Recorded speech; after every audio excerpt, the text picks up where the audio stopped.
Saudara-saudara, Profesor Pringedikdo mengharap saya mengadakan ceramah di sini. Katanya sesudah saya ke luar negeri. Barangkali yang dimaksudkan sesudah saya ke luar negeri.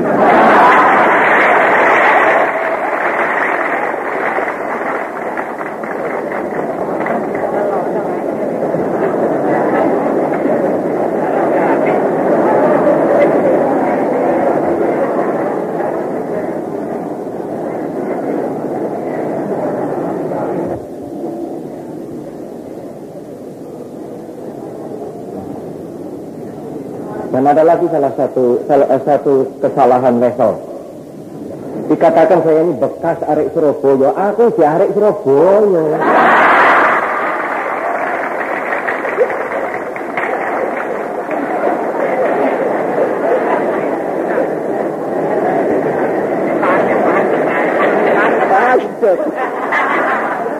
Pancet.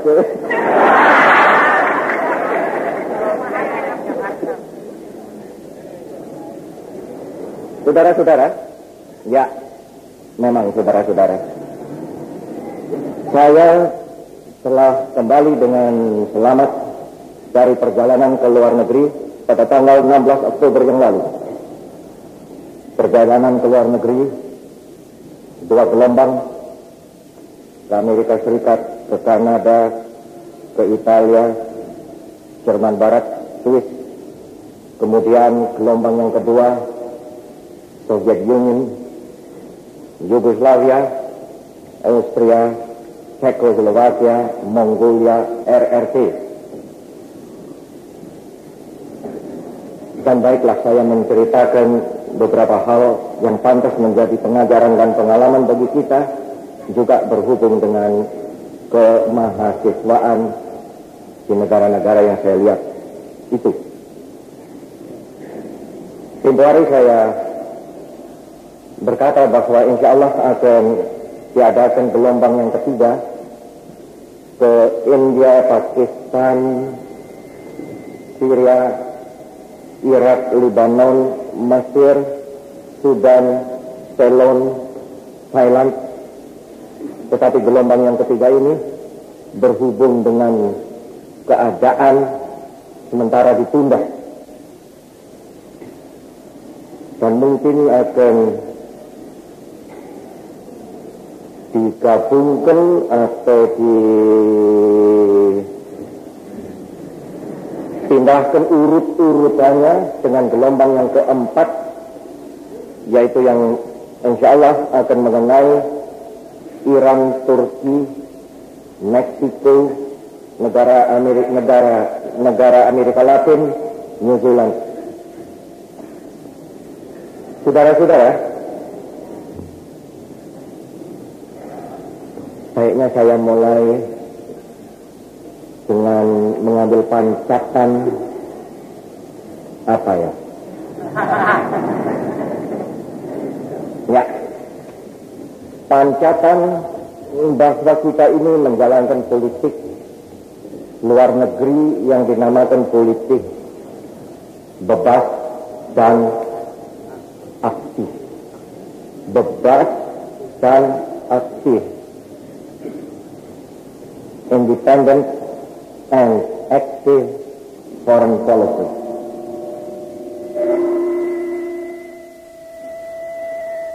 Kita mengadakan politik yang bebas dan aktif, dan politik itu kita kerjakan terus dengan konsisten, terus dengan tidak pernah menyimpang daripada garis yang telah kita tentukan. Saya katakan ini dengan tegas oleh karena kadang-kadang kita dituduh telah meninggalkan garis politik luar negeri kita yang bebas dan aktif itu. Ini tidak benar. Kita tetap menjalankan politik luar negeri yang bebas dan aktif. Saudara-saudara mengetahui bahwa di dunia ini adalah apa yang dinamakan dua blok. Blok Amerika Serikat dan Swiss, CS. Blok Soviet Union dan Swiss, CS. Dua blok. Maka kita menjalankan politik yang bebas dan aktif. Kita tidak ikut di dalam blok yang satu, tidak ikut di dalam blok yang kedua. Saudara-saudara, pada waktu saya mengadakan perjalanan ke luar negeri gelombang yang pertama, saya tandaskan dengan tandas, dan di sini saya ulangi lagi bahwa bahaya dunia yang terbesar, isu dunia yang terbesar ialah pertama, jikalau dua blok ini bertabrakan satu sama lain, dan jikalau soal kolonialisme dan imperialisme tidak lekas dihabisi. Tetapi jikalau kita bandingkan dua hal ini, isu yang dinamakan isu kapitalisme, komunisme, itu satu isu, satu persoalan,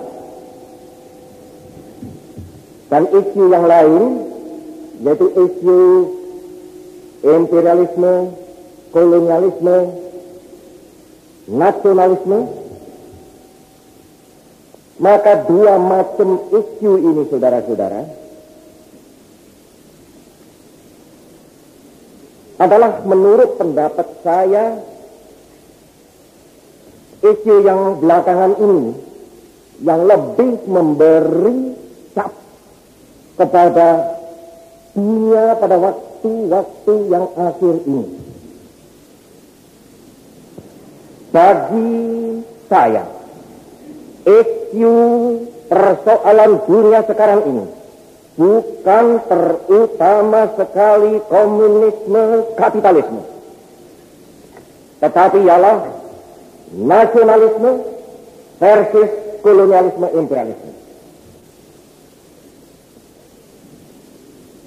Kapitalisme, komunisme yang sekarang ini mempunyai roman blok 1 dan blok 2, blok Amerika Serikat CS, blok Soviet Union CS.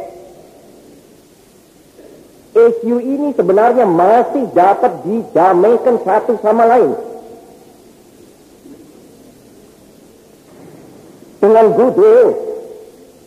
Dunia yang dinamakan dunia kapitalis masih dapat hidup berdamping-dampingan dengan dunia yang dinamakan dunia komunis. Maka oleh karena itulah kita dengan tegas pula di dalam kita menjalankan politik luar negeri yang saya katakan aktif dan bebas itu, dengan tegas pula berkata, kita mengakui mungkinnya coexistence antara bangsa-bangsa, mungkinnya coexistence terutama sekali antara dunia yang dinamakan dunia kapitalis dan dunia yang dinamakan dunia komunis. Coexistence, barangkali ada adik-adik yang belum begitu mengerti perkataan coexistence. Ada enggak? Coexistence artinya ya sama-sama ada. Existence yaitu ada. Co artinya ya sama-sama, sama-sama ada. Lu ada, gua ada.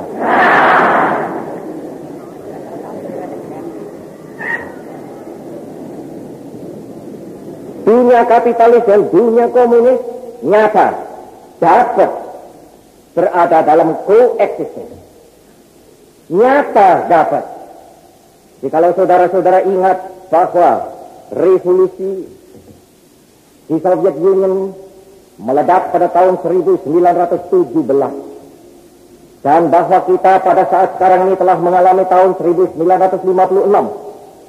maka kita melihat 40 tahun, hampir 40 tahun dunia kapitalis dan dunia komunis ini dua-duanya ada. Tidak bisa dibantah lagi, ada dunia kapitalis, ada dunia komunis. 40 tahun lamanya berdamping-dampingan. Ya, kadang-kadang ya pelirok-pelirokan satu sama lain, kadang-kadang. Tetapi jangan pun blok kapitalis dan blok komunis.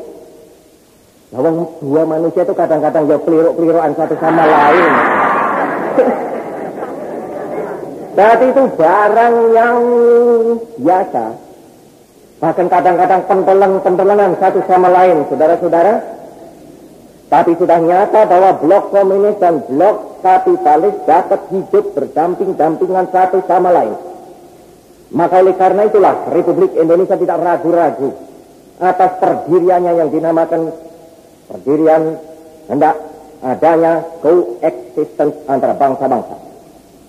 Dan coexistence kita ini pun coexistence yang aktif lagi, kita berdamping-dampingan satu sama lain, bukan sambil memeluk tangan kita lulu gua-gua, tetapi aktif sedapat mungkin membantu satu sama lain. Sekarang lihatlah isu yang lain, isu nasionalisme, imperialisme, kolonialisme. Nasionalisme, imperialisme, kolonialisme tak dapat berkoeksisten.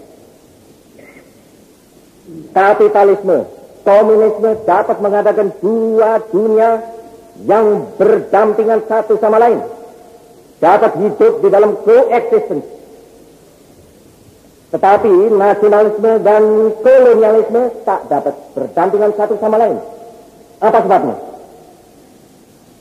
Kolonialisme, imperialisme berarti mencaplok negara, negeri, atau tanah air orang lain. Di sini bisa berdampingan satu sama lain dengan diam. Kapitalisme diam, komunisme diam, berdampingan satu sama lain dalam coexistence. Tapi di sini tidak. Di sini adalah imperialisme, kolonialisme yang oleh karena dia imperialisme, tangannya menjengkeram negeri orang lain, rakyat orang lain. Dan antara dua ini tentu ada pertentangan. Terutama sekali dari pihak yang bernama pihak nasionalisme, tentu ada perlawanan. Maka oleh karena itulah, saudara-saudara, saya tadi berkata bahwa roman dunia pada waktu sekarang ini terutama sekali ditentukan oleh isu ini, nasionalisme versus imperialisme, dan tidak terutama sekali komunisme versus kapitalisme atau kapitalisme versus komunisme. Di Amerika tempoh hari saya berkata bahwa inilah fenomen abad ke-20 yang terhebat. Fenomen, yaitu kenyataan sejarah abad ke-20 yang terhebat ialah terbangunnya nasionalisme, terutama sekali di Asia dan Afrika. Adanya gerakan-gerakan kemerdekaan di Asia dan Afrika. Terjadinya negara-negara nasional di Asia dan Afrika. Kebangkitan bangsa-bangsa Asia dan Afrika yang jumlahnya lebih daripada separuh daripada pri kemanusiaan. Kebangkitan ini adalah lebih hebat, kataku, tatkala aku di Amerika, daripada mendapatnya bom atom. Nationalism in Asia and Africa kata saya di Amerika, ini phenomenon of nationalism in Asia and Africa is of greater importance than the discovery of the atomic bomb. Oleh karena, sebagai tadi saya katakan, saudara-saudara, inilah yang menentukan sebenarnya hidup manusia atau mati manusia di muka bumi ini. Nah, Indonesia yang menjalankan politik bebas dan aktif. Indonesia amat bergembira sekali kepala negaranya mendapat undangan daripada negara-negara, bukan saja negara-negara Asia dan Afrika, tetapi juga negara-negara dari dua blok ini tadi. Maka oleh karena itulah Indonesia dengan gembira melepaskan kepala negaranya untuk pergi memenuhi undangan-undangan itu. Sehingga sebagai tadi saya rancangkan, sebenarnya dirancangkan 4 gelombang perjalanan. Dan jikalau saya mengadakan perjalanan ke luar negeri itu, bukanlah sekadar untuk memenuhi undangan, untuk memenuhi pernyataan goodwill daripada negara-negara dan pemerintah-pemerintah yang mengundang, tetapi juga untuk melihat keadaan, untuk mencari pengalaman, mencari pengajaran yang dapat dipergunakan kepada tanah air sendiri dan bangsa sendiri.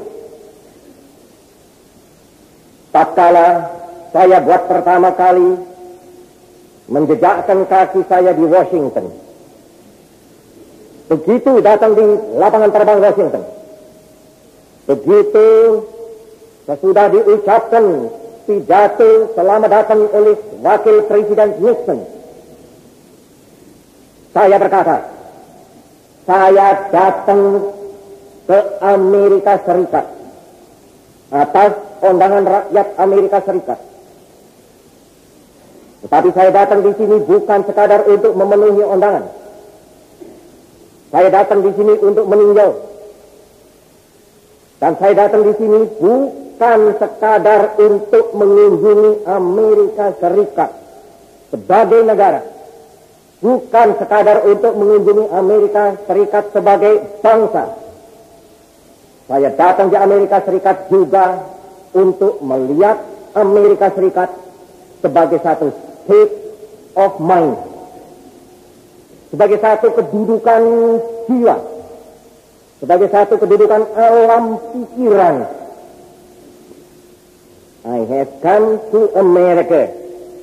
Not merely to America as a state, not merely to America as a country, not merely to America as a nation, but in the first place to America as a state of mind. Kalau sekadar sebagai negara, sebagai bangsa, sebagai negeri, kita telah mengetahui akan tulisan-tulisan di dalam kitab-kitab ilmu bumi atau kitab-kitab turisme. Tetapi saya ingin melihat Amerika Serikat as a state of mind. Sebagai satu alam pikiran. Ditanya oleh wartawan-wartawan, kenapa Presiden Soekarno ingin melihat Amerika Serikat sekarang sebagai state of mind? Saya berkata, ya, saya ingin melihat Amerika Serikat sekarang sebagai state of mind. Sebab state of mind Amerika Serikat 150 tahun yang lalu saya tahu, pada waktu pecahnya revolusi Amerika Serikat terhadap kepada Inggris, saya tahu state of mind pada waktu itu, yaitu state of mind yang disebut Jeffersonisme. Saudara-saudara daripada Fakultas Hukum tentu mengetahui bahwa Thomas Jefferson adalah salah seorang pendekar dalam revolusi Amerika Serikat.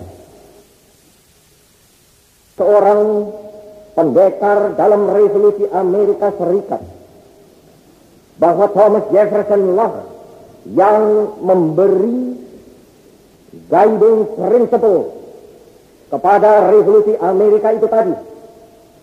Guiding principle yang dinamakan Jeffersonism.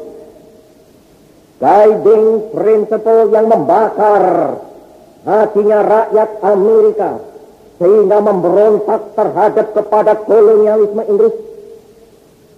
Membakar hati rakyat Amerika sehingga sedia berkorban, sedia berjuang mati-matian untuk akhirnya mencapai kemerdekaan. Dan apakah guiding principle yang dikatakan Jeffersonism itu tadi? Saudara-saudara mengetahui, tertulislah di dalam pernyataan kemerdekaan Amerika Serikat, di dalam Declaration of Independence, di dalam mukadimah daripada Declaration of Independence itu, saudara-saudara, tertulislah dengan nyata Jeffersonism ini, yaitu bahwa tiap-tiap manusia, sekali lagi tiap-tiap manusia, pada waktu dia dilahirkan, dia adalah dilahirkan sama, born equal. Tiap-tiap manusia dilahirkan sama, artinya engkau dilahirkan sama dengan dia, sama dengan dia, sama dengan dia, sama dengan dia, sama dengan dia. Semua manusia born equal. Dan bahwa tiap-tiap manusia yang born equal ini tadi, baik yang kulitnya putih maupun yang kulitnya hitam atau kuning atau merah sawo, bahwa tiap-tiap manusia pada waktu ia lahir, ia telah membawa hak yang self-evident, hak-hak yang tidak perlu dibuktikan lagi, self-evident, hak-hak yang ia bawa laksana dapat daripada Tuhan, hak-hak primordial. Primordial artinya sebelum dilahirkan. Sebelum mordial, yaitu dilahirkan. Jadi pada waktu perocak, saudara-saudara, dilahirkan sebagai bayi, manusia, tiap-tiap manusia telah membawa hak-hak yang self-evident. Dan apakah hak-hak itu? Hak-hak itu ialah life, liberty, the pursuit of happiness. Mahasiswa ilmu hukum tentu tahu. Life, liberty, the pursuit of happiness, hak hidup, hak merdeka, hak mencari kebahagiaan. Manusia dilahirkan dengan hak hidup. Manusia dilahirkan tidak untuk mati. Manusia dilahirkan dengan hak merdeka. Manusia dilahirkan tidak untuk menjadi budak. Manusia dilahirkan dengan hak the pursuit of happiness. Manusia tidak dilahirkan untuk menjadi papa sengsara dan tidak boleh mencari kebahagiaan. Inilah Jeffersonism yang tertulis di dalam Declaration of Independence. Maka tatkala saya datang di Amerika Serikat, saya berkata, saya mau melihat state of mind ini. Saya mau melihat apakah Jeffersonism masih hidup di kalangan saudara-saudara. Is Jeffersonism still a living reality in America?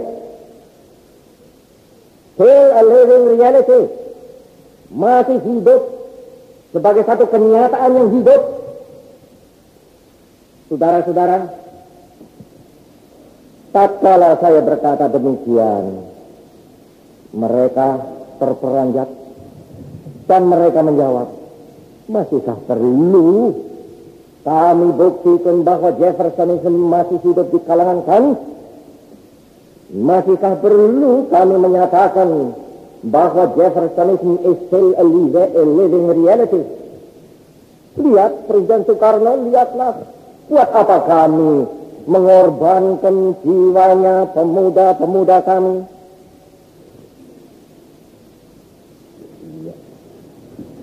Mengapa kami mengorbankan jiwanya beribu-ribu, berpuluh-puluh ribu, bahkan beratus-ratus ribu pemuda-pemuda kami di dalam peperangan dunia yang kedua. Jikalau tidak, Jeffersonisme masih hidup di dalam kalangan kami. Di dalam peperangan dunia yang kedua kami mengirimkan tentara ke benua Eropa. Dan mereka bertempur di sana, mereka mati di sana. Sehingga kami punya taman-taman pahlawan sekarang penuh. Buat apa kami mengorbankan itu? Padahal Eropa jauh dari sini. Kalau di Amerika Serikat tidak masih Jeffersonisme itu a living reality. Apakah Presiden Soekarno lupa bahwa kami masuk ke dalam perang dunia yang kedua itu dengan membawa war yaitu perang, aim yaitu tujuan, war aim, tujuan perang sebagai yang diformulir oleh Presiden Roosevelt, Franklin Delano Roosevelt. Karena biasanya bukan dikatakan Delano, tapi Delany. Franklin Delano Roosevelt. Lupakah Presiden Soekarno bahwa kami masuk di dalam peperangan dunia kedua ini dengan membawa slogannya Franklin Delano Roosevelt? Slogan yang terkenal, The Four Freedoms of Franklin Delano Roosevelt. 4 kemerdekaan daripada Franklin Delano Roosevelt. Saudara-saudara tahukah apa kemerdekaan Roosevelt itu? 1. Freedom of speech. Tujuan perangnya untuk mengadakan, memperjuangkan freedom of speech. 2. Freedom of creed. Kemerdekaan untuk memeluk agama yang orang sukai. Freedom of speech, kebebasan, kemerdekaan untuk mengutarakan pendapat. Sama dengan freedom of expression. Freedom of expression atau freedom of speech, itu freedom yang pertama. Freedom of creed atau freedom of religion, kemerdekaan beragama, freedom kedua. 3, freedom from want. Tadi of, 2 kali of, sekarang ini from. Freedom from want. Want itu artinya apa?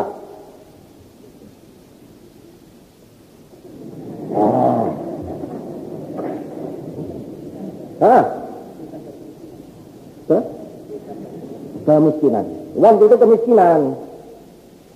Jadi freedom from want artinya bebas dari kemiskinan. Untuk mencapai satu masyarakat yang makmur. 4, freedom from fear. Fear yaitu takut, rasa takut. Freedom from fear, bebas dari rasa takut. Yang dimaksudkan adalah rasa takut yang diadakan oleh fasisme, oleh nasional sosialisme, oleh diktatur. Yang manusia di dalam alam diktatur, di dalam alam fasisme, di dalam alam nasional sosialisme hidup di dalam ketakutan. Takut konsentrasi kamp, takut kepada diktator, takut kepada cambuk, takut kepada drill-drillan. Nah ini katanya 4 freedom ini. Freedom of speech, freedom of creed, freedom from want, freedom from fear. 4 freedom inilah yang membuat pemuda-pemuda kami dengan hati yang tetap pergi ke Eropa, memanggil bedil dan senapan, dengan hati yang tetap mengorbankan dirinya, dengan hati yang tetap menumpahkan darahnya. Tidakkah itu satu bukti yang nyata, hei Presiden Soekarno, bahwa Jeffersonism is still a real living reality among the American people? Ya, saya diam saja pada jawaban demikian, saudara-saudara. Saudara-saudara, sebaliknya, di dalam gelombang yang kedua, saudara-saudara, saya pada waktu hendak datang ke Moskow, saya sudah bilang di Baku. Baku itu Soviet Union bagian selatan. Saya tadi berkata Baku adalah sebagian daripada Soviet Union satu bagian daripada Uni Soviet.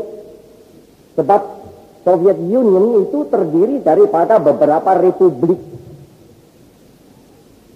Republik yang utara itu adalah Rus.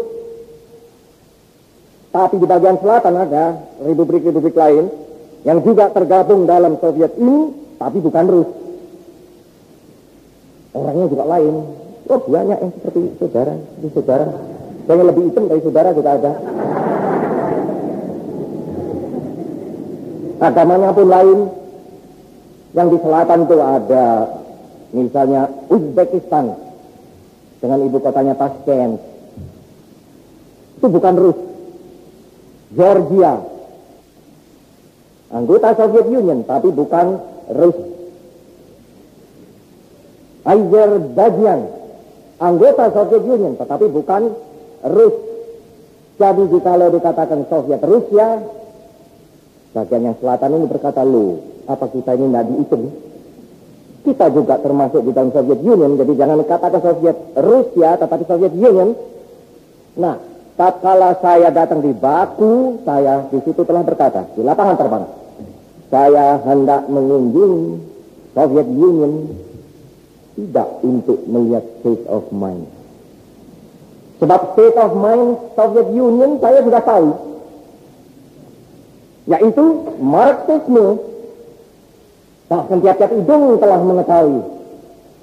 Alam pikirannya rakyat Soviet Union kita sudah tahu, yaitu Marxisme, atau katakanlah komunisme, atau katakanlah sosialisme. State of mind ini sudah terkenal di seluruh dunia. Yang ingin kami lihat bukanlah state of mind-nya, tetapi penyelenggaraan daripada state of mind ini. The implementation of this state of mind. Nah, jadi ke Amerika Serikat saya ingin melihat state of mind. Di Soviet Union saya tidak ingin melihat state of mind, tapi saya ingin melihat the implementation daripada state of mind.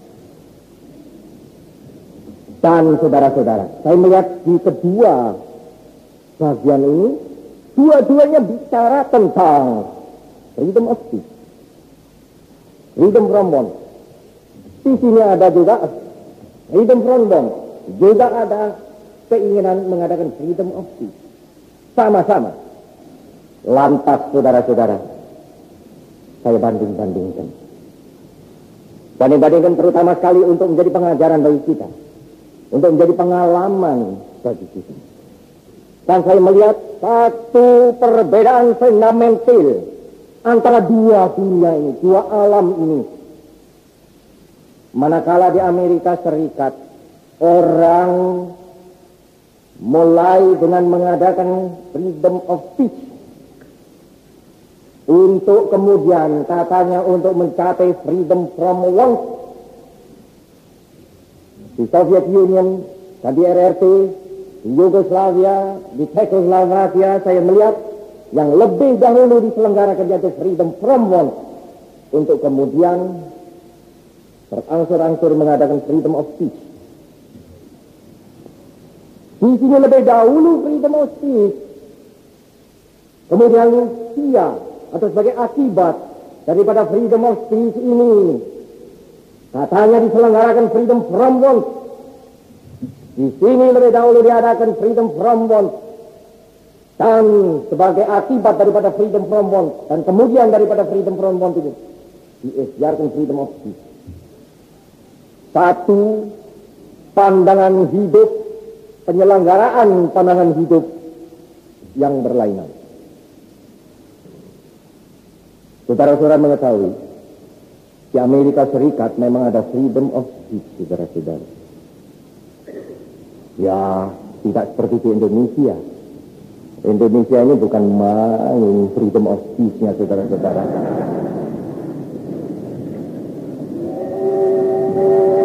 Ini betul. Kalau perkara freedom of speech, Indonesia ini sudah palingnya paling. Hei, antem kromo, keluarkan.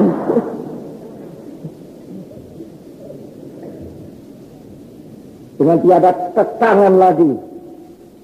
unbridled freedom of speech di Indonesia ini. Unrestrained freedom of speech di Indonesia. Di Amerika ada freedom of speech. Tetapi kalau saudara bertanya kepada saya, bagaimana hal ini? Freedom from want.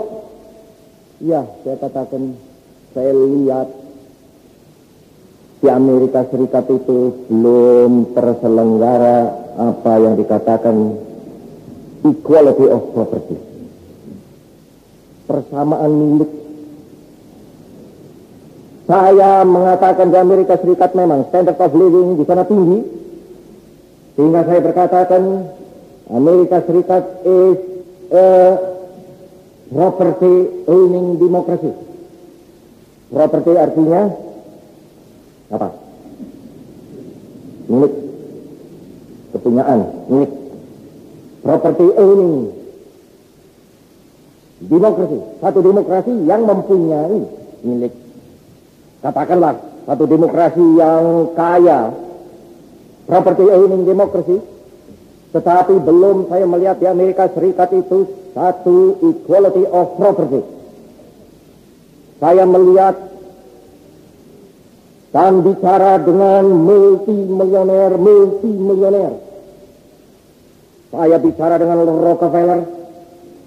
Saya bicara dengan multi-milioner yang mempunyai misalnya assembling plants. Saya melihat multi-milioner dan bicara dengan mereka yang memiliki perusahaan yang monopolistis. Saya melihat multi-milioner yang memiliki gedung-gedung penyakar langit. Di samping itu, saudara-saudara, saya melihat orang-orang sederhana yang hidupnya jauh lebih rendah daripada milioner-milioner yang hidup memiliki gedung-gedung penyakar langit itu. Jadi memang belum ada equality of property, tetapi harus kita akui bahwa Amerika Serikat adalah satu tetapi saya katakan property owning democracy.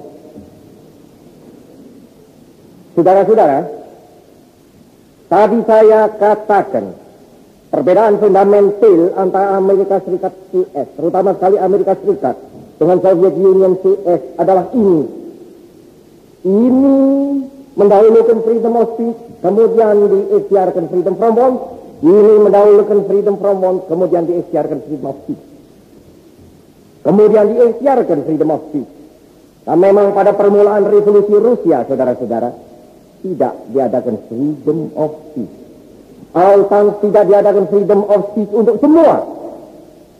Hanya diadakan kesempatan untuk ikut berpolitik, ikut menentukan jalannya politik negeri oleh satu kelas yang dinamakan kelas proletar.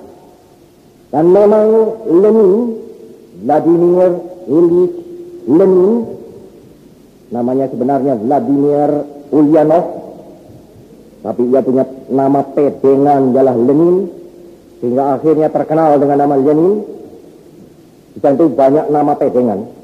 Ulyanov pedengannya Lenin. Stalin itu namanya bukan Stalin, sebenarnya namanya Yugaslv, orang dari Tbilisi, orang selatan, namanya Yugaslv, tetapi dia selalu menulis artikel-artikel dengan nama pedengan Stalin. Akhirnya dia terkenal dengan nama Stalin, bahkan resmi bernama Stalin. Trotsky, namanya asli bukan Trotsky, namanya asli yaitu Bronstein. Dia seorang Yahudi, namanya Bronstein. Nama pedangannya Trotsky, akhirnya terkenal dengan nama Trotsky. Vladimir Ilyich Lenin dengan terang-terangan pula berkata bahwa pada waktu itu permulaan revolusi tidak diadakan hak yang sama untuk semua manusia ikut berpolitik, ikut menentukan jalannya politik negara, tapi diadakanlah diktatur, dan bukan diktatur daripada kelas kapitalis, tetapi diktatur daripada kelas proletar. Dengan tegas dikatakan pemerintahan ini adalah diktatur proletar. Diktatur van het proletariat. Tidak disembunyi-sembunyikan, tetapi dengan tegas dikatakan yang demikian. Bahkan diterangkan apa sebabnya. Diterangkan sebabnya ialah bahwa tiap-tiap negara, tiap-tiap stat adalah sebenarnya satu klase stat. Tiap-tiap negara adalah satu negara kelas. Negara feodal sebenarnya adalah negara yang dipegang kekuasaannya oleh kelas feodal. Negara kapitalis adalah satu negara yang kekuasaan pemerintahnya dipegang oleh kelas kapitalis. Sekarang kita hendak mengadakan negara yang menyelenggarakan kebahagiaan kepada kaum proletar, kaum gembel, kaum miskin. Maka oleh karena itu kekuasaan pemerintahan harus dipegang oleh kelas proletar. Dan kelas burjuis kapitalis tidak boleh ikut-ikut. Harus disuruh berdiri di muka pintu. Dan pintu ditutup. Kami di dalam gedung, kaum proletar menentukan jalannya politik negara. Ini adalah diktatur daripada kaum proletar, diktatur pada proletariat. Dan siapa kaum burjuis atau kaum kapitalis menentang hal ini, kita binasakan ia. Binasakan dengan penjara. Atau kalau perlu, dan binasakan ia punya jiwa. Dan memang kadang-kadang ada kontra-revolusi, saudara-saudara. Kontra-revolusi yang hendak membinasakan diktatur daripada proletar ini. Diktatur daripada kaum proletar, diktatur pada proletariat. Dan siapa kaum burjuis atau kaum kapitalis menentang hal ini, kita binasakan ia. Binasakan dengan penjara. Atau kalau perlu, dan binasakan ia punya jiwa. Dan memang kadang-kadang ada kontra-revolusi, saudara-saudara. Kontra-revolusi yang hendak membinasakan diktatur daripada proletar ini. Oleh karena itu maka Lenin berkata, kami harus bertindak keras. Mempertahankan cara pemerintah ini. Diktatur, diktatur, diktatur pada proletariat. Ada kawan Lenin, saudara-saudara, bernama Maxim Gorky. Nah, Maxim Gorky pada satu hari, oleh karena dia sebagai seorang penulis, penyair, sebagai orang romantis, kadang-kadang dia punya hati yang halus itu, merasa nggak tahan melihat caranya diktatur pada proletariat ini dijalankan dengan kadang-kadang mengedrel, menggantung, membinasakan pentol-pentol burjuis. Maxim Gorky berkata kepada Lenin, "Mbok, yo jangan keras-keras." Lenin menjawab, "Gimana saudara minta aku tidak bersikap keras? Jangan lupa, saudara, kita menjalankan diktatur sekarang ini. Kita mau eliminir kelas burjuis dan kapitalis. Dan jangan lupa pula, kita ini sedang dikeroyok oleh kontra-revolusi. Memang pada waktu itu, saudara-saudara, dari 5 jurusan ada kontra-revolusi yang hendak membinasakan diktatur proletariat ini. Kontra-revolusi yang dipimpin oleh Wrangel di satu pihak. Kontra-revolusi dipimpin oleh Judenich di lain pihak. Kontra-revolusi yang dipimpin dan disokong oleh luar negeri di satu pihak. 5 tempat kontra-revolusi. Masa kita sedang dikeroyok oleh kontra-revolusi dari luar dan dari dalam? Masa kita yang sekarang hendak mengeliminir kelas burjuis dan kelas kapitalis ini harus bersikap lunak, saudara Maxim Gorky? Saudara Maxim Gorky, saat-saat sekarang ini bukan saat-saat untuk mengelus-elus gundul manusia. Saat sekarang ini adalah saat untuk membelah gundul manusia. Historis ini perkataan Lenin. Dia berkata, "Het is nu niet de tijd om hoofden te schrillen. Het is de tijd om hoofden te kloven." kitab René Philip Miller. René Philip Miller, seorang penulis yang termasyhur. Dia menulis 2 kitab. Satu, Geist und Gesicht des Bolschewismus, tebal dengan ilustrasi banyak sekali.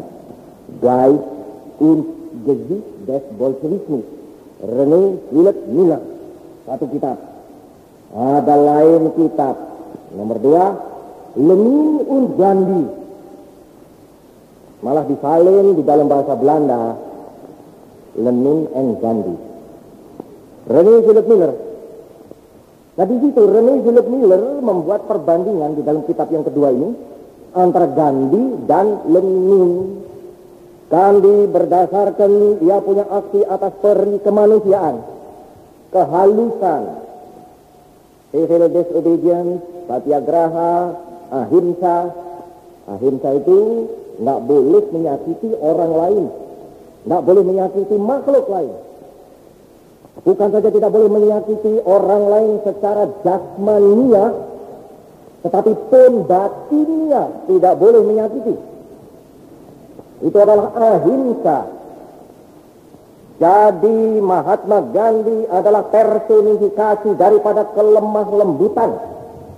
Lenin, kata René Philip Miller, personifikasi daripada kekerasan kemauan, personifikasi daripada kekerasan.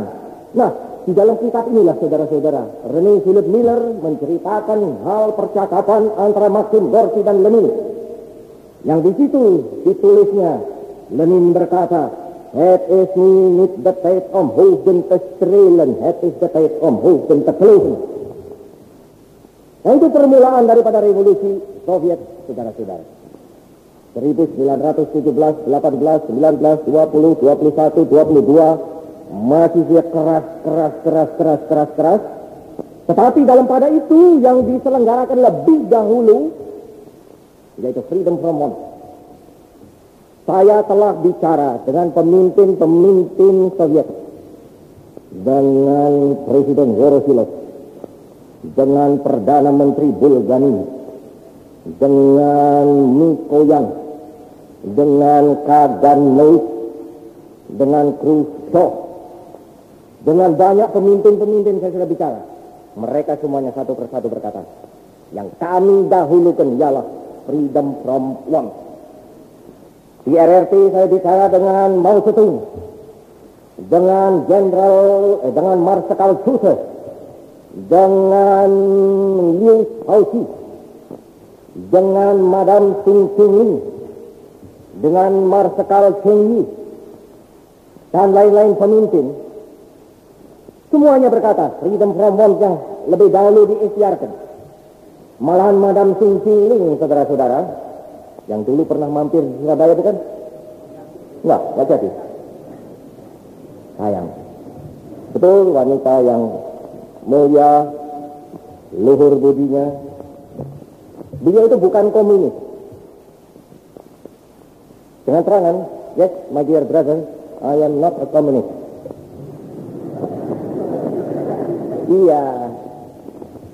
Dia berkata kepada saya, my dear brother. Saya berkata kepadanya, my dear sister.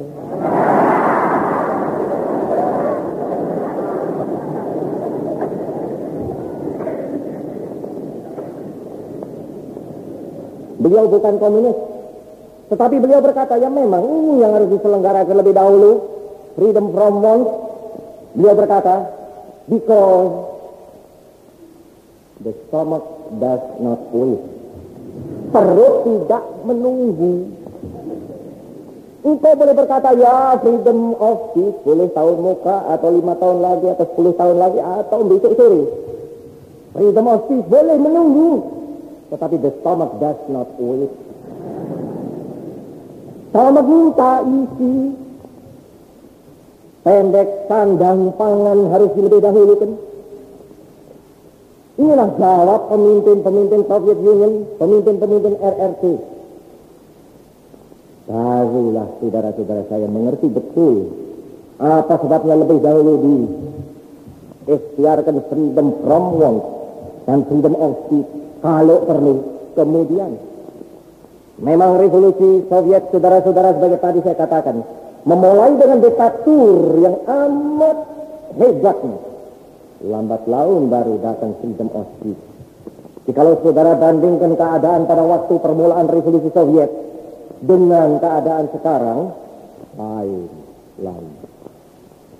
Jikalau saudara baca Undang-Undang Dasar USSR, Union of Socialist Soviet Republic, di situ saudara melihat bahwa lebih merdeka orang mengeluarkan pendapat daripada permulaan revolusi. Sampai-sampai saudara-saudara, saya kembali di tanah air, saya berkata kepada kawan-kawan, kepada rakyat, jangan bilang sekali lagi bahwa di sana itu ada tabir-tabiran. Ya memang ada tirai-tiraian. Karena ada perkataan tirai besi, tirai bambu. Ya, iron curtain atau bambu curtain. Ya memang orang yang belum datang di sana, saudara-saudara, melihat dari jauh Soviet Union atau RRC itu, lihat ada angker betul. Ya, kelihatannya itu angker, sana itu kehendak, rahasia, segala rahasia, angker. Seperti betul-betul ada tembok yang terbuat daripada baja. Dan di belakangnya itu apa? Wallahu alam. Kami masuk di situ, jebul kok seperti di sini saja, saudara-saudara. Ya, tidak ada rahasia-rahasiaan, tidak ada. Ada orang bilang, di Soviet Union orang tidak tidak smile, tidak senyum. Coba nanti kalau film Bapak diputer di sini, kelihatan semuanya itu.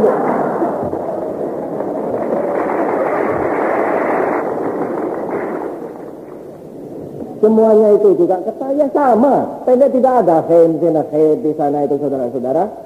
Jadi jangan lagi memakai perkataan iron curtain, bambu curtain, tirai besi, tirai bambu. Kecuali itu tidak benar, itu pun bikin sakit hati saja. Sakit hati di sana, dikatakan mereka itu mengurungkan diri di belakang tabir atau belakang tirai. Tidak, sama sekali tidak. Pada waktu saya datang di Moskow, banyak orang asing, turis bahkan ada, saudara-saudara. Saudara-saudara, maka benar-benar mereka mengisytiharkan lebih dahulu freedom from want. Meskipun freedom of speech itu didatangkan baru kemudian setapak demi setapak. Tetapi oleh karena the stomach does not wait, itu didahulukan. Lalu untuk menyelenggarakan freedom from want ini, orang di sana keranjingan dengan pembangunan. Dan memang saudara-saudara, bagaimana bisa mengisytiharkan freedom from want kontra pembangunan? Apa artinya freedom from want? Cukup makan, cukup pakaian, cukup sandang, cukup pangan. Bagaimana orang bisa memberi rakyat cukup sandang, cukup pangan kalau tidak ada banyak pangan, banyak sandang? Maka oleh karena itu nomor satu, produksi. Produksi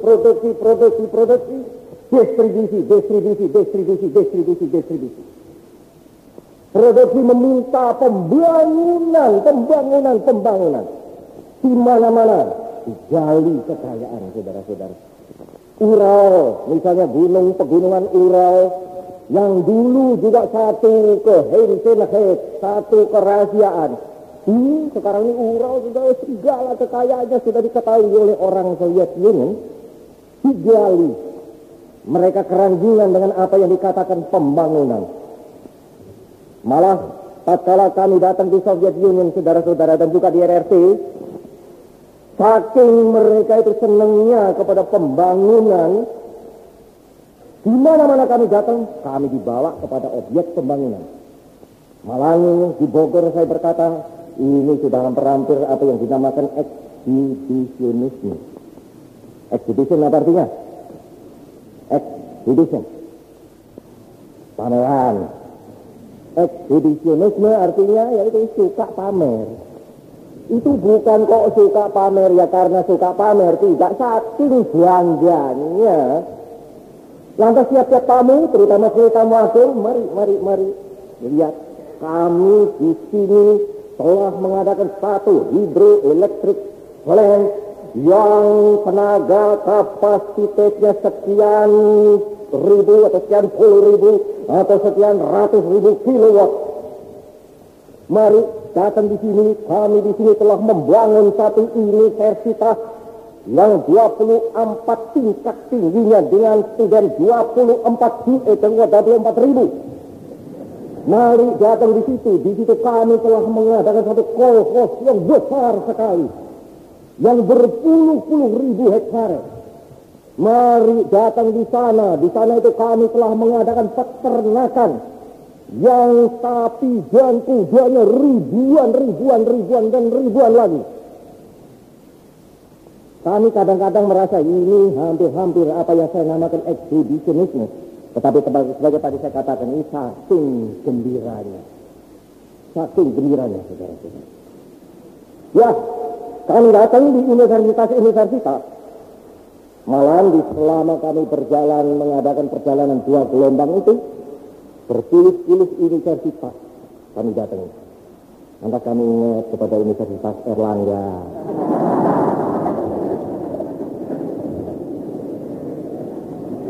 Kami dianugerahi dengan titel doktor honoris causa. Padahal kami merasa tidak berjasa. Dianugerahi dengan titel doktor honoris causa. Ya, kami ini dari luar negeri saja 8 doktor honoris causa. Jadi dengan Gajah Mada 9 doktor honoris causa.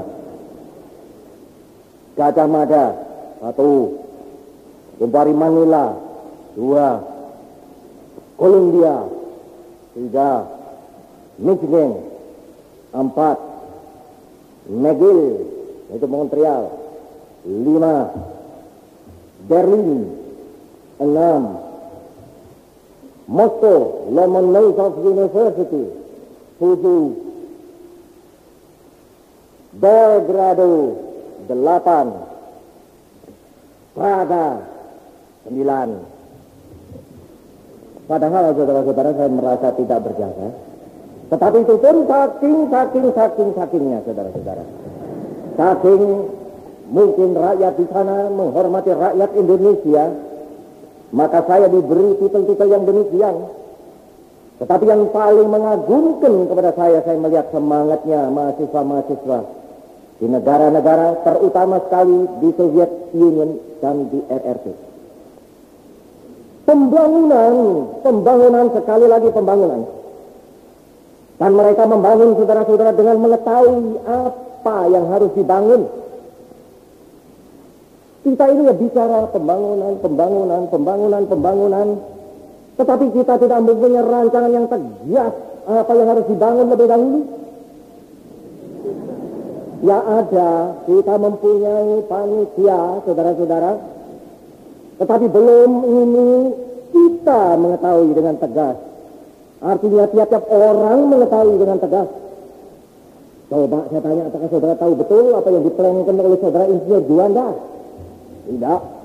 Apakah saudara tahu betul apa yang diplankan oleh saudara Insinyur Juanda? Tidak. Tetapi jikalau kita bicara tentang planning di Soviet Union, saudara-saudara, tiap-tiap mahasiswa mengetahui. Apa? Saya siaran plan 5 tahun yang pertama. Itu. Plan 5 tahun yaitu yang dinamakan dalam bahasa Rus Yatsilievka. Yatsilievka pertama. Itu. 5 tahun.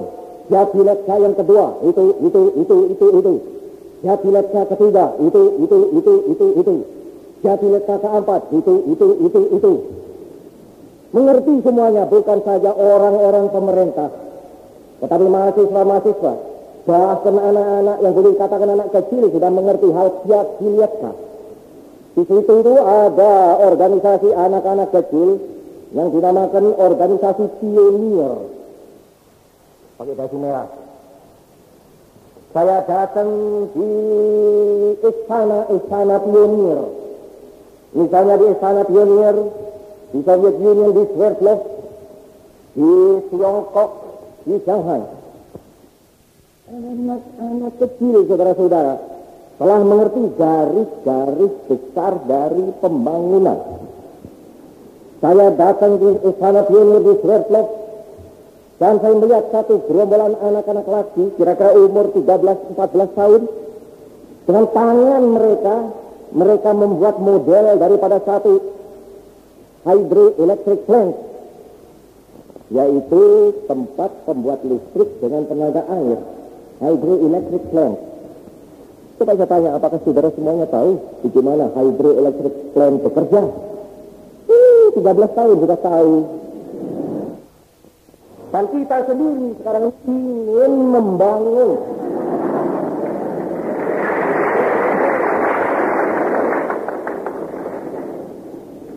oleh karena itu maka pengalaman di Soviet Union dan di RRT yang sedang membangun itu baik menjadi bahan kita untuk dipergunakan di dalam alam pembangunan kita.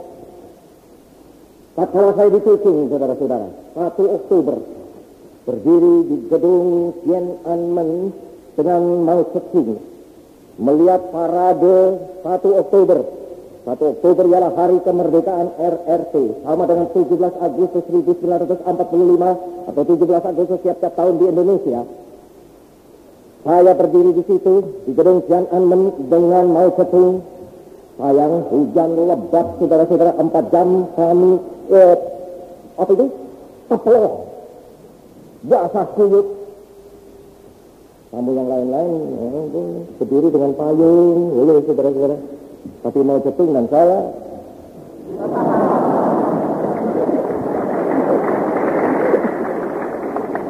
dan berpayung, kuyup sama sekali. Tetapi apa yang kami lihat, saudara-saudara, menggembirakan dan mengagumkan. Melihat ada mortir-mortir berjalan. Saudara Soekarno, buatan kami sendiri. Meriam-meriam berjalan. Saudara Soekarno, buatan kami sendiri. Traktor-traktor berjalan. Saudara Soekarno, buatan kami sendiri. Truk-truk berjalan. Saudara Soekarno, buatan kami sendiri. Kami baru 7 tahun merdeka. Baru 7 tahun merdeka, tetapi saudara Soekarno melihat hasilnya berjalan di muka saudara Soekarno. Bahkan beliau berkata, kalau perlu apa-apa, bilangnya saja.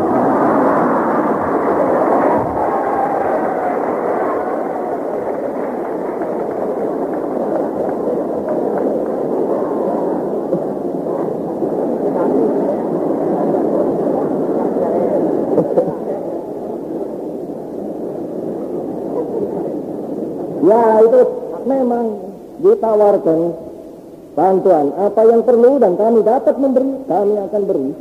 Dan tawaran ini terus terang bukan saja di Peking kami dapat, di Moskow juga. Apa yang saudara perlukan dan kami dapat mengasih, kami akan mengasih. Saudara-saudara, maka Mao Zedong berkata kepada saya masukkan di dalam program perjalanan saudara satu perkunjungan kepada pabrik besi dan baja kami di Angshan. Lihat apa yang telah terjadi di situ. Pabrik besi dan baja Angshan, dan juga saudara akan melihat satu pabrik truk. Yang truk di situ kami buat sama sekali dengan alat-alat besi keluaran Angshan.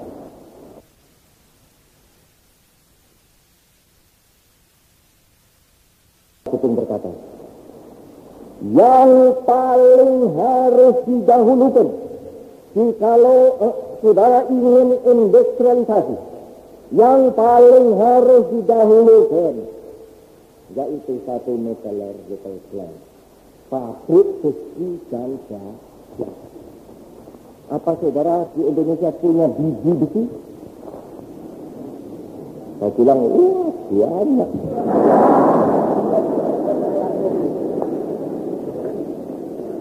Apa saudara mempunyai batu bara?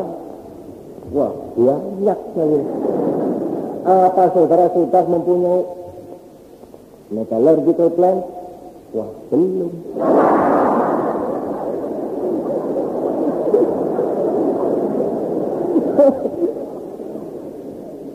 Ikhtiarkanlah selekas mungkin satu metallurgical plant, sebab saudara mempunyai biji besi mempunyai batu bara.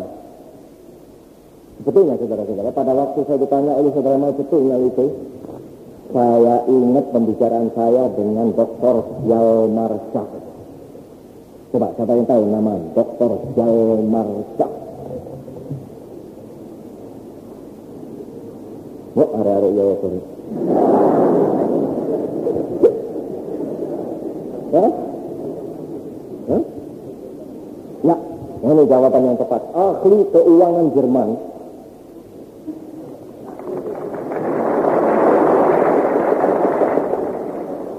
Ya barangkali saya tadi memakai ucapan pronunciation Jerman. Ya, barangkali kalau saya tanya apakah kenal Dr. Hjalmar Schacht? Ya, ditulisnya Schacht. Bacanya Schacht. Ahli keuangan Jerman. Dia itu pada waktu Hitler berkuasa menjadi menteri keuangan dan beliau memang hebat sekali di dalam hal keuangan negara. Pada waktu kami telah kembali ke Jakarta dari Yogyakarta, Dr. Hjalmar Schacht kami panggil datang ke Indonesia dan kami minta advis beliau. Di dalam percakapan saya dengan Dr. Hjalmar Schacht, salah satu hal yang disinggung adalah soal besi, biji besi. Beliau bertanya, apakah Indonesia mempunyai biji-biji? Ada. Di mana? Itu kata saya. Di situ. Di situ. Di situ. Dia lantas berbisik kepada saya. Paduka yang mulia sebut tidak sebutkan satu tempat yang lebih kaya lagi. Di mana? Jadi beliau memberitahu kepada kami bahwa di satu tempat Indonesia di itulah adalah biji besi. Jadi beliau lebih lengkap kehidupannya daripada kami. Begitu pula Jepang, saudara-saudara. Coba kalau saudara datang di Tokyo, di sana mereka mempunyai arsip.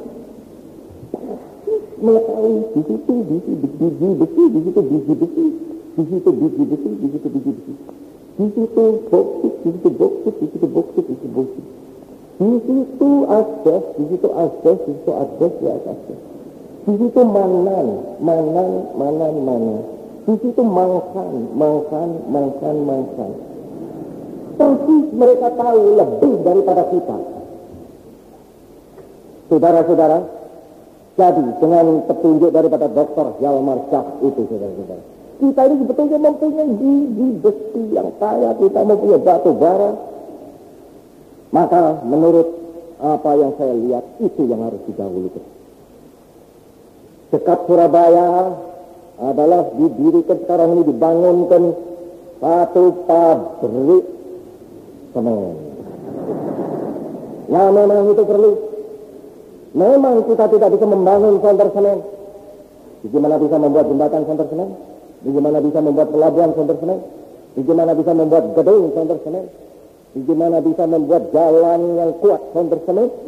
Tak dapat. Kita membuat pabrik semen dekat Gresik itu dengan kapasitas 35% daripada keperluan.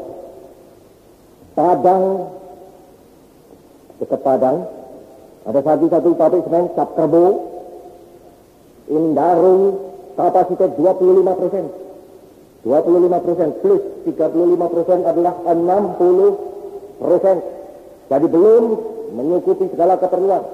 Tetapi sudah lumayan 60% semen bikinan Indonesia. Tetapi semen tok. Apa bisa kita membuat beton, saudara-saudara, dengan semen tok? Kita memerlukan besi. Tetapi besi selalu kita beli dari luar. Beli. Uang besi seni terpakai untuk membeli besi. Ya, sekarang ini di Jakarta ada satu pabrik besi beton Eicher, terbuat dari rongsokan besi. Sedikit sekali. Tetapi selainnya itu kita harus beli dari luar. Besi yang besar kita beli dari luar. Besi untuk beton kita beli dari luar. laku kita beli dari luar, saudara-saudara. Oleh karena itu tepat sekali bahwa yang harus kita ikhtiarkan lebih dahulu ialah satu metallurgical plant. Agar supaya kita bisa memenuhi keperluan dalam negeri, Sonder mengeluarkan devisa, agar supaya kita dapat membangun industrialisasi dengan cara yang sehebat-hebatnya. Saudara-saudara, maka saya minta kepada segenap rakyat Indonesia pada umumnya, mahasiswa-mahasiswa pada khususnya, untuk mengerti kita punya problematik ini, saudara-saudara. Sebagai saya melihat di luar negeri tadi, tiap-tiap mahasiswa mengerti problematik pembangunan. Bahkan pionir-pionir mengerti problematik pembangunan. Kita tak dapat membangun Sonder mengerti problematik kita. Dan ada lagi satu hal, saudara-saudara, yang saya lihat di RRT terutama sekali. Oleh karena mereka di sana sedang radiografiah dan interi, sedang berikhtiar membangun, sekali lagi membangun. Saya melihat di sana kondisi sine qua non untuk pembangunan. Bukan saja pengertian, bukan saja mengerti problematik, tetapi saya melihat rakyat di sana bersatu padu kompak. Kompak, saudara-saudara. Tidak bisa diadakan pembangunan Sonder kompak ini. Tak dapat satu rakyat membangun secara besar-besaran. Sebagai yang saya lihat di Soviet Union, di RRC, Sonder kekompakan rakyat. Kita tidak kompak, saudara-saudara. Kita terpecah belah. Kita, sebagai saya katakan tempoh hari, sodok-sodokkan satu sama lain. Jangan pun problematik yang besar. Problematik yang tetek, yang selalu kita terbiaskan satu sama lain. Sampai kita punya muka menjadi merah sebagai udang yang terjemur.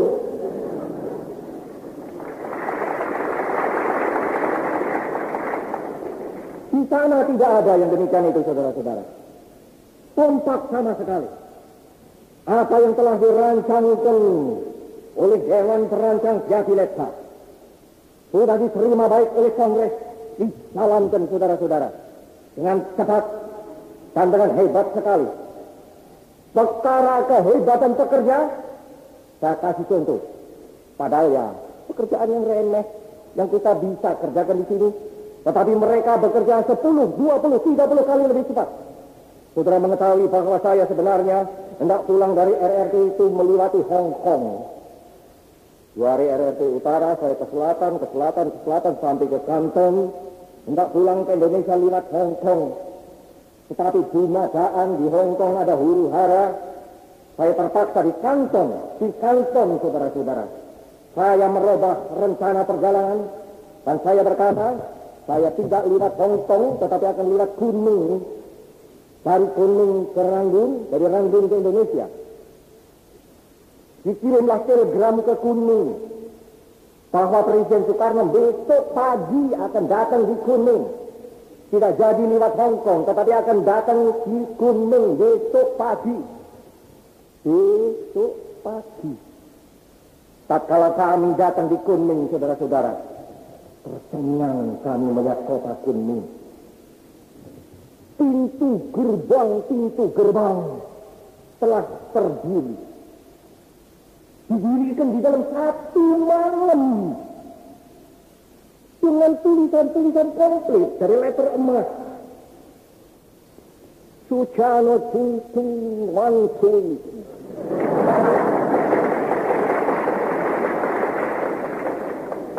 Saya melihat slogan-slogan terpasang. Saya melihat tembok-tembok di mana-mana ditempel-tempeli dengan ucapan selamat datang. Saya melihat ratusan ribu rakyat berdiri di pinggir jalan. Saya melihat pemuda-pemuda dan pemudi-pemudi memegang bunga semuanya. Di dalam satu malam. Mereka organisir hal ini. Oleh karena mereka mendapat kabar besok pagi Presiden Soekarno akan datang mampir di Kunming. Nah ini dinamiknya rakyat yang bersatu, saudara-saudara. Dan jangan percaya kalau ada orang, mereka itu kan dikerahkan. Ya, sebab mereka berdiri di pinggir jalan itu dengan ketawa, dengan bersorak, dengan gembira. Saya berkata kepada seorang wartawan, one cannot prearrange a smile. Senyuman tidak bisa diperintahkan. Masa bisa memerintahkan rakyat? Coba gembira. Ketawa, tidak bisa. Paling banyak orang bisa berkata kepada rakyat, siapa tidak datang di pinggir jalan, nanti kami tangkap, kami drill, kami masuk ke dalam penjara. Ayo, harus berdiri di pinggir jalan. Itu dapat. Tetapi dengan muka asem, muka takut barangkali. Ini bukan muka asem, bukan muka takut, tetapi hiduplah, merdeka, ketawa semuanya. Nanti kalau filmnya diputer, ya.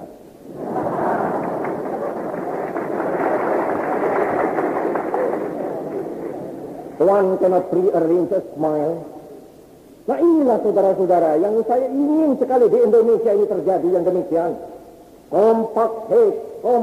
Kompak daripada rakyat. Bersatu padu. Terutama sekali di dalam kalangan pemuda dan pemudi. Kita di Indonesia ini mengalami satu keadaan yang amat mengharuskan kita mengerti akan problematik kita. Problematik kita sebagai yang sudah saya katakan. Kita ingin membangun, ingin, sekali lagi ingin membangun. Sebab alam pembangunan sebenarnya belum kita injak. Baru kita ingin membangun. Maka oleh karena itu saya berkata, kalau kau ingin membangun, kau harus mengadakan persiapan untuk membangun. Engkau harus mengadakan investment untuk pembangun. Investment. Kita ini hidup di dalam periode investment. Belum kita menginjaki pembangunan yang hebat. Ya, pembangunan kecil-kecilan, bikin jembatan 6 meter. Atau bikin poliklinik yang kecil. Oh tidak, saudara-saudara, itu bukan pembangunan, belum pembangunan hebat. Pembangunan yang hebat itu masih akan datang. Dan untuk pembangunan yang hebat kita masih perlu mengadakan persiapan. Persiapan yang saya namakan investment. Persiapan investment 3 rupa, kataku. 1. Investment of human skill. 2. Material investment. 3. Mental investment. Investment of human skill yaitu investment daripada kecakapan manusia. Engkau, mahasiswa, sekarang ini sedang menyelenggarakan investment of human skill. Engkau mencari ilmu, engkau mencari kecakapan, engkau mencari kecerdasan, engkau mencari keprigelan, engkau mencari keahlian, itu semuanya adalah investment of human skill. Material investment, sebagian kita kerjakan, sebagai misalnya pabrik semen, itu material investment. Tetapi saya tadi berkata, penting, bahkan adalah kondisi sine qua non untuk industrialisasi. Jikalau kita mengadakan metallurgical plant, ini adalah material investment.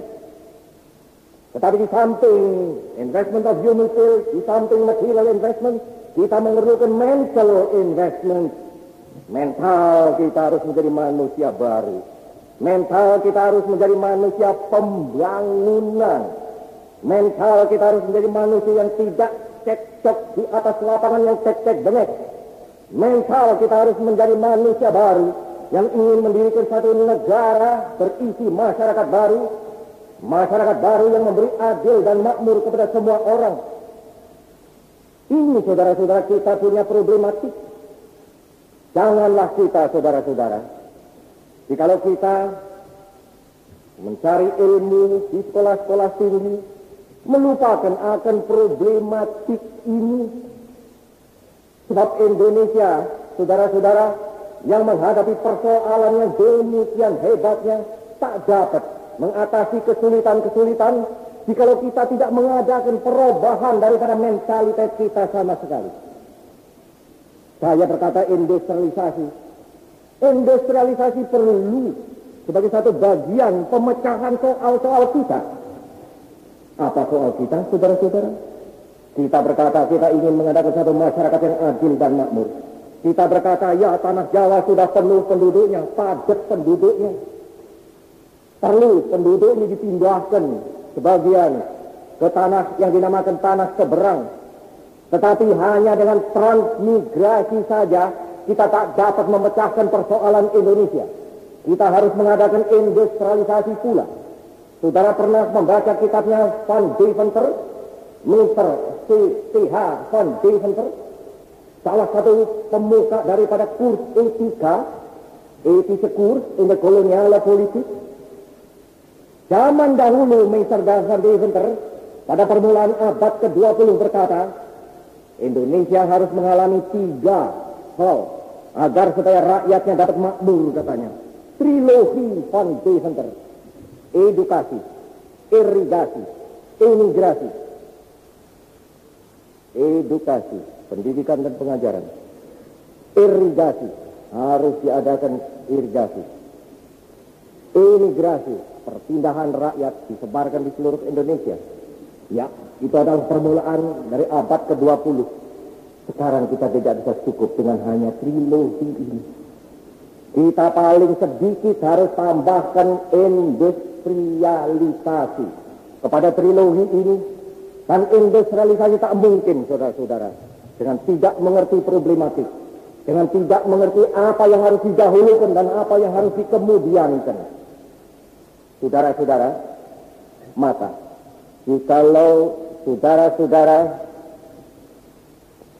mencari ilmu di Universitas Erlangga, sebagai diharapkan oleh segenap rakyat, saudara-saudara harus mengerti bahwa mencari ilmu di sesuatu universitas adalah satu bagian daripada penyelesaian persoalan kita yang besar. Saudara sekarang hanya menginjak kepada investment of human skill. Padahal kita punya problematik ialah menyelenggarakan 3 investment. Dan jikalau kita sedang menyelenggarakan 3 investment ini, kita harus menjalankan pembangunan yang sehebat-hebatnya. Standar pembangunan kita tak dapat mencapai apa yang kita cita-citakan. Saudara-saudara, sekian saya punya ceramah.